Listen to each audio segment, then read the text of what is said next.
और किसको बम गोली चलाना चलाओ, मैं सिखा है यहाँ पे। तोपसिया थाना की ओसी यहाँ पर है, कान खोलकर सुन लें। 24 घंटे के अंदर ये जो बिजली गई है, इसका जवाब अगर मैंने लिखित में नहीं लिया तो मैं अपनी बात नहीं करूंगी। स्वामी विवेकानंद ने कहा था, तुम मुझे खून दो, मैं तुम्हें आजादी दूंगा।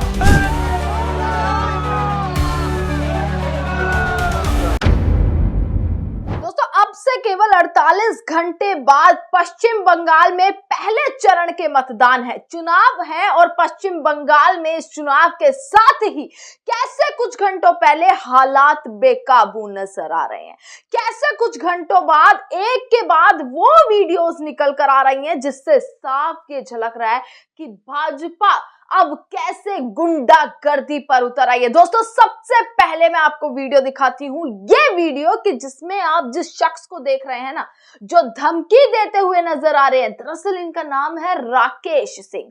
और कैसे राकेश सिंह अभी ही जेल से रिहा होकर आए थे, ज्यादा लंबा वक्त नहीं हुआ कि जेल से रिहा हुए। अगर जेल से रिहा हुए हैं तो सीधी सी बात है, दोषी हैं। और एक दोषी को भाजपा की तरफ से एमएलए का टिकट दिया गया, एमएलए के उम्मीदवार हैं ये, और उम्मीदवार होने के साथ साथ गुंडागर्दी करते हुए नजर आते हैं। सीधा भरे मंच से सस्पेंड करने की, गोली चलाने की धमकी देते हुए नजर आते हैं। दोस्तों, क्या ये साफ नजर, मतलब बहुत सारे प्रश्न उठते हैं भाजपा पर कि वो गुंडागर्दी करती है। और भाजपा हमेशा से ही, भाजपा के नेता अपने आप को खूब एकदम साफ सुथरा दिखाने की कोशिश करते हैं, पर तमाम भाजपाई कैसे उन सारे दावों को फेल कर जाते हैं कि हाँ, हम गुंडागर्दी करते हैं। और यही राकेश सिंह, जिनका नाम है, आप ये पूरी वीडियो देख रहे होंगे कि कैसे राकेश सिंह, और हाईकोर्ट में भी दोस्तों इनके बारे में गंभीर टिप्पणियां की गई हैं पहले भी। हाईकोर्ट, अगर आप इनका पूरा डेटा निकाल कर देखें ना, तो सीधा मैं कह सकती हूँ दोषी हैं। हाईकोर्ट में भी इनके ऊपर गंभीर टिप्पणी है, अभी रिहा होकर आए और अब गुंडागर्दी करते हुए नजर आ रहे हैं। वो हौखलाहट देखिए, भय देखिए, डर देखिए। तो क्या ये भाजपा मान चुकी है कि हार निश्चित है? जो भाजपा पूरी कोशिश कर रही है जैसे न तैसे करके ममता दीदी को बाहर कर दिया जाए, ममता दीदी को औंधे मुंह गिरा दिया जाए, ममता दीदी को हरा दिया जाए। एक के बाद एक भाषण में यही तो कहते हुए नजर आ रहे हैं इनके नेता। योगी आदित्यनाथ को सुन लीजिए, जो आप जिन्होंने मुसलमान को ही पूरा अपना एक टारगेट बना लिया। अमित शाह को सुन लीजिए, जिनके भाषणों में सिर्फ घुसपैठियाओं की बात होती है। नरेंद्र मोदी को सुन लीजिए, जिनके भाषण में सिर्फ और सिर्फ ममता दीदी टीएमसी, ममता दीदी टीएमसी, टीएमसी ने भ्रष्टाचार कर दिया, ये सारी तमाम बातें होती हैं। और यही बातें दिखाती हैं कि कैसे अब इन लोगों को ये समझ आ चुका है कि इनका जो अंत है पश्चिम बंगाल में निश्चित है। और यही चीजों से कैसे बौखलाए हुए नेता नजर आ रहे हैं कि बीच सड़क गुंडागर्दी करते हुए नजर आ रहे हैं। अभी से ये हाल है तो सोच कर देखिए, ये लोग आ जाएंगे, गलती से अगर जीत गए तो ये बाद में क्या हाल करेंगे, जनता को क्या समझेंगे? क्या पैर की जूती भी जनता को नहीं समझने वाले हैं ये लोग, अगर इस तरीके की बयान इनके पहले ही ऐसे नजर आ रहे हैं। दोस्तों, एक के बाद एक वीडियो हालात बेकाबू होने की दर्शाती है।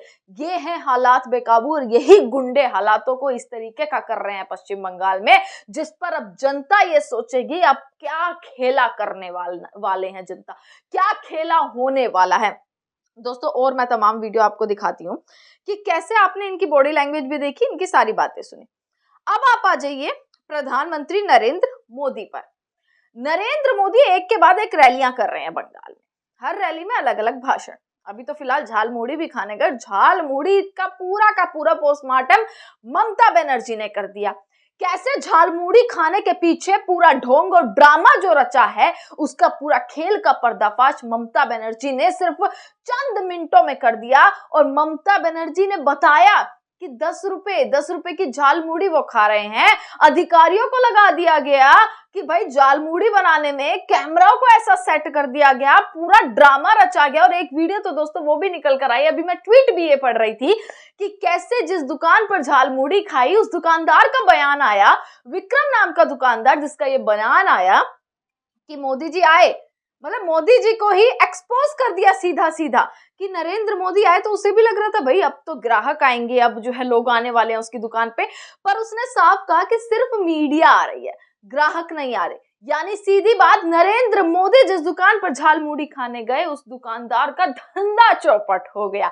ये खुद वो इस चीज को एक्सेप्ट करते हुए नजर आ रहे हैं। अभी जो है नेशनल मीडिया में उसके लगातार इंटरव्यू चल रहे हैं, लगातार अंजना ओम कश्यप हाथ में झालमुड़ी खाते हुए रिपोर्टिंग कर रही हैं कि देखिए नरेंद्र मोदी का इतने लाखों, इतने मिलियन जो है वो वीडियो चल गया है, नरेंद्र मोदी का सबसे सर्चिंग और ट्रेंडिंग मुद्दा है झालमुड़ी।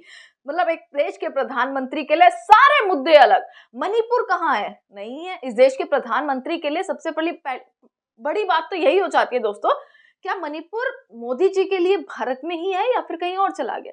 क्योंकि कहीं और गया होगा तो ध्यान इसलिए शायद नरेंद्र मोदी का जो है मणिपुर के मुद्दे पर नहीं आ रहा। आगजनी है, आग लगी पड़ी है, दंगे हो रहे हैं, बच्चे बुजुर्ग महिलाएं परेशान हो गई, पर नहीं, झालमुड़ी पर पूरा फोकस है। और झालमुड़ी का पर्दाफाश कैसे टीएमसी करती हुई नजर आ रही है। दोस्तों बात कर ली हमने इन गुंडों की, जिनको टिकट दे दिया, और टिकट देने से पहले इनकी भाषा आप देख लीजिए, इनकी बॉडी लैंग्वेज आप देख लीजिए, तो सोचकर देखिए कि जब इनकी जीत हो जाएगी ना, अब चाहे वो घपलेबाजी से हो या फिर वो जैसे भी हो, जैसे कि आरोप लगने वाले हैं अभी बाद में, अगर इनकी जीत हो गई तो ये क्या बिहेव करेंगे, कैसा व्यवहार इनका जनता के प्रति होगा। दोस्तों अमित शाह देश के गृह मंत्री हैं। अमित शाह का भाषण पश्चिम बंगाल पे किस मुद्दे पर होना चाहिए था? रक्षा पे होना चाहिए था। शिक्षा, स्वास्थ्य, इन मुद्दों पर टीएमसी मतलब जो है अमित शाह को वोट मांगना चाहिए था, जनता के सामने अपील करनी चाहिए थी। पर पता है क्या कहते हुए नजर आते हैं? आपको मैं बयान सुनवाती हूँ, देखिए। अमित शाह कहते हुए नजर आ रहे हैं कि टीएमसी के सारे गुंडे कान खोलकर सुन लो। ये गुंडे इनके अपने गुंडे नहीं दिख रहे हैं, पर हाँ टीएमसी के गुंडे कान खोलकर सुन लो।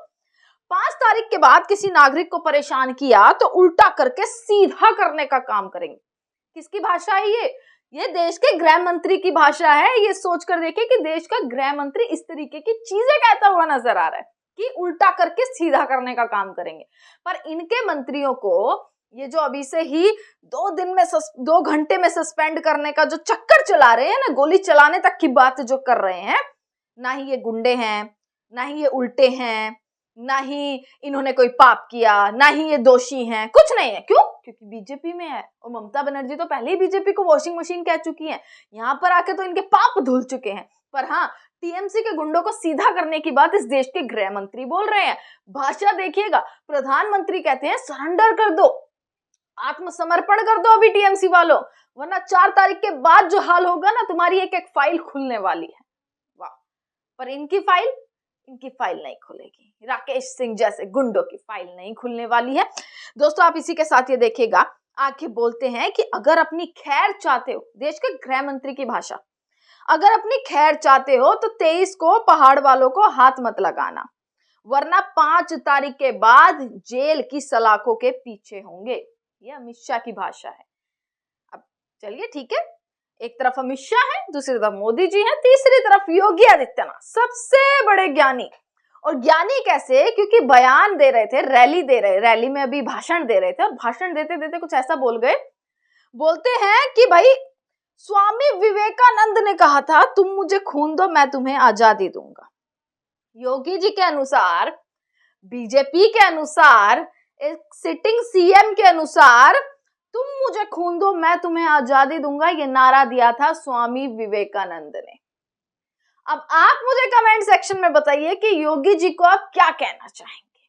उन्हें यह भी नहीं पता कि देश के किस स्वतंत्रता सेनानी ने कौन सा नारा दिया था, देश के किस स्वतंत्रता सेनानी ने क्या भूमिका निभाई थी, उन्हें यही नहीं पता है। अब इस पर उनका खूब मजाक उड़ता हुआ दिखाई दे रहा है कि भाई पश्चिम बंगाल में भाषण दे रहे हैं, पश्चिम बंगाल की जनता को लुभा रहे हैं, और दूसरी तरफ देख लीजिए उन्हें खुद इस चीज का ज्ञान नहीं है कि कहाँ क्या स्वामी विवेकानंद ने कहा था और क्या नेताजी सुभाष चंद्र बोस ने कहा था। इस चीज का ज्ञान नहीं है, इस चीज पर ट्रोल हो रहे हैं। और ये माहौल दोस्तों पश्चिम बंगाल में आप देखो 48 घंटे पहले है। अब 23 तारीख को मतदान होगा, मतदान में देखना रहेगा भाई। हालात अभी से ऐसे नजर आ रहे हैं कि रैलियों में कुर्सियां खाली हैं, इतनी मजबूरी आ चुकी है भाजपा की, बौखलाहट तय है। कैसे ममता बनर्जी की जो आंधी चली हुई है, जनसैलाब उमड़ा हुआ है उनकी रैलियों में, उससे घबराहट ऐसी है कि कुछ भी उल्टे सुल्टे बयान देने के लिए इनके नेता तैयार हो रहे हैं। दोस्तों बटन दबेगा, बटन किस मुद्दे पर दबेगा ये पश्चिम बंगाल की जनता तय कर चुकी है और तय कर दिया है, जो बस कुछ चंद दिनों में खुल जाएगा कि आखिरकार ममता बनर्जी क्या वापसी सीएम बनने वाली हैं, ममता बनर्जी क्या वापसी कुर्सी पर आएंगी या फिर बीजेपी कुछ खेला करने वाली है, कोई पलटवार देखने के लिए मिल सकता है। सारी तमाम खबरें आप तक पहुंचाते रहेंगे। आपका बहुत बहुत शुक्रिया।